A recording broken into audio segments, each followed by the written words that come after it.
किताब में राम का हत्या, शंभू का हत्या तो कोई मियाँ नहीं किया था, कोई जैन नहीं किया था, कोई बुद्धिस्ट नहीं किया था, कोई सिख नहीं किया था। राम ने हत्या किया और वो क्यों कि अपने लोगों को शिक्षा दे रहे थे।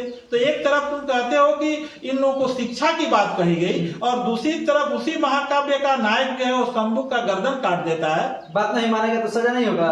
तो आप इसका मतलब कि आपने दोनों तरफ अपने मुंह बना रखा है मनुष्य के अंदर नैतिकता बहाल करने के लिए। लेकिन कुछ लोगों ने इसको धंधा अपना लिया, धंधा बना लिया। तो वो लोग तो चाहेंगे, कुछ पहले उन लोगों ने कहा कि जाति कर्म से बनाई जाएगी, जाति जन्म जात नहीं होगी, और उस तरह से मोटी मोटी किताबें लिखा और लिख करके उसमें भगवान के मुंह से ही सारा बात कहवाया कि अगर बावेला मच रहा है तो देखने की जरूरत है कि बावेला मचाने वाले कौन लोग हैं। क्योंकि उस किताब में अगर किसी की बड़ाई और किसी की बुराई कीजिएगा, किसी को गाली दीजिएगा और किसी को आप महिमा मंडन कीजिएगा, तो जाहिर सी बात है कि जिन वर्ग को आप गाली देंगे उन लोगों के लिए वो किताब तो अच्छी नहीं कहलाएगी। क्योंकि जब आप उसमें बोलते हैं कि ढोल गंवार शूद्र पशु नारी सकल ताड़ना के अधिकार। नमस्कार दोस्तों, मैं विकास, आप देख रहे हैं अपना दस्तक न्यूज। आज हम बात करेंगे प्रोफेसर डॉक्टर वीरेंद्र यादव जी से। बहुत ही विद्वान व्यक्ति, यूं कहें समाज शास्त्री, समाज के परोपकार, समाज के हर एक गंदगी को दूर करने के चेष्टा रखते हैं। उस बुराइयों को बहुत करीब से देखते हैं और उसको निवारण करने के लिए अपनी विचार, बुद्ध के विचार भी देते हैं और संविधान की वकालत भी करते हैं। यूं कहें संविधान की वकालत भी करते हैं। वैसे शख्सियत से आज हम बातचीत करेंगे। आइए सर, सबसे पहले तो आपका स्वागत है। जी जी, आप लोगों को भी बहुत बड़ा स्वागत है और मैं सबका आभारी हूँ जो मीडिया वाले लोग समाज की बात को, जनता की बात को सरकार तक पहुंचा रहे हैं और सरकार की बात को जनता तक पहुंचा रहे हैं। इसके लिए तमाम जो सेकुलर मीडिया है जी, जो गोदी मीडिया नहीं मैं बात कर रहा हूँ, बिकाऊ मीडिया की मैं बात नहीं कर रहा हूँ, जो टिकाऊ मीडिया है जी, जो बिल्कुल धर्मनिरपेक्ष की बात करता है, तो उस मीडिया बंधुओं को मैं बहुत बहुत शुभकामना देता हूँ कि उनका चैनल दिन दूनी रात चौगुनी आगे जाए, तरक्की करे। एक सवाल, रामचरितमानस को लेकर के काफी ज्यादा देश में बवाल चल रहा है ना? और ठीक उत्तर प्रदेश में स्वामी प्रसाद मौर्य, अब तो जो है कि उनका प्रमोशन भी हो गया, अखिलेश यादव ने कर दिया है, राष्ट्रीय महासचिव भी बना दिया है। लेकिन जब वो कार्यक्रम करने के लिए जाते हैं तो उनके ऊपर स्याही फेंका जाता है। कुछ लोगों के द्वारा, कुछ सामाजिक तत्वों ने जो है कि उनके ऊपर स्याही फेंकने की कार्य की है। इस पे आप क्या कहिएगा? ये तो होगा ही, क्योंकि जब जो है पहली बात कि जिन लोगों ने धार्मिक ग्रंथों की रचना किया, धर्म को लोगों ने धर्म का निर्माण किया समाज में अच्छा बात बनाने के लिए, मनुष्य के अंदर नैतिकता बहाल करने के लिए। लेकिन कुछ लोगों ने इसको धंधा अपना लिया, धंधा बना लिया। तो वो लोग तो चाहेंगे, कुछ पहले उन लोगों ने कहा कि जाति कर्म से बनाई जाएगी, जाति जन्म जात नहीं होगी, और उस तरह से मोटी मोटी किताबें लिखा और लिख करके उसमें भगवान के मुंह से ही सारा बात कहवाया कि ये भगवान ऐसा कहते हैं। रामचरितमानस पर जो है शंकर जी दस्तखत किए हैं, सत्यम शिवम सुंदरम। तो गीता के श्लोक में कृष्ण कहते हैं कि भाई ना चातुर्वर्ण्यम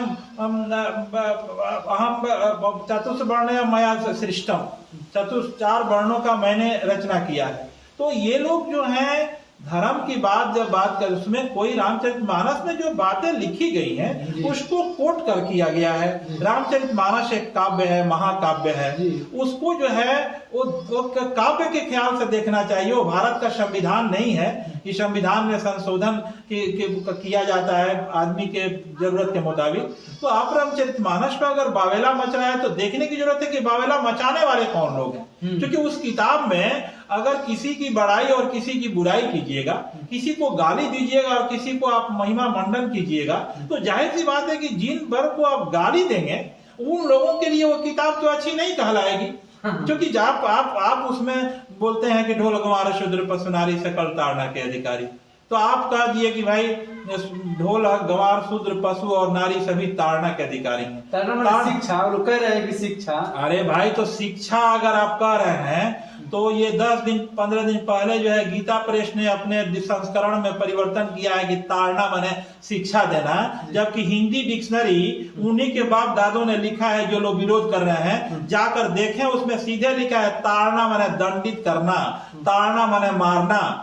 दूसरी वैज्ञानिक पहलू ये होता है कि ढोल गवार शूद्र पशु नारी आपने कह दिया, ठीक है, शूद्र जो है वो बेचारा नैतिकहीन है, अनपढ़ है, गंवार है, तो आप उसको मार के ठीक करेंगे, लेकिन शिक्षा दे के ठीक करेंगे। लेकिन ढोलक को, पशु को, उसको क्या शिक्षा देंगे? ढोलक आदमी है, तो ढोलक आदमी है कि शिक्षा दीजिएगा?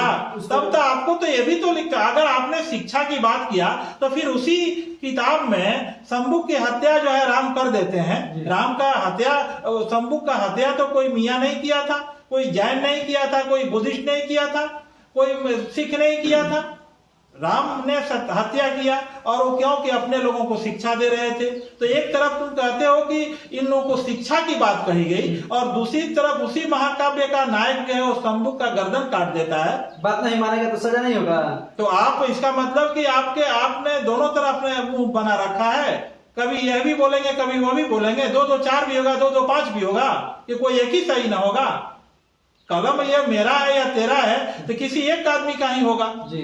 तो उस हालत में ये कभी नहीं। अखिलेश यादव कह रहे हैं कि हम शुद्र हैं, बात सही है? अखिलेश यादव जी मौजूदा हालात के मुताबिक बोले हैं कि हम शुद्र हैं। अखिलेश बाबू को बोलना चाहिए कि हम सभी भारतीय हैं, हम सभी भारत के मूल निवासी हैं, क्योंकि ये शूद्र उन्हीं लोगों का बनाया हुआ सिस्टम अगर आप मान रहे हैं कि ये ब्राह्मण है, क्षत्रिय है, वैश्य और शूद्र है, इसका मतलब कि कहीं ना कहीं आप जो है उससे उबरने की बात नहीं कर रहे हैं। उबरने के लिए सीधे कहना होगा, जैसे बाबा साहब भीमराव अम्बेडकर ने संविधान में प्रस्तावना में कहा कि हम भारत के लोग, तो ये मैं दावे, जी हाँ, बस हम फर्स्ट भी भारतीय हैं, लास्ट भी भारतीय हैं। और जो लोग ये गर्व से कहेंगे कि हम शूद्र हैं, तो वो कहेगा कि हम ब्राह्मण हैं, तो वो कहेगा कि क्षत्रिय हैं, वो कहेगा कि हम हिंदू हैं, वो कहेगा कि हम मुसलमान हैं, वो कहेगा कि सिख हैं। गर्व से कहो सिख हैं, गर्व से कहो हिंदू हैं।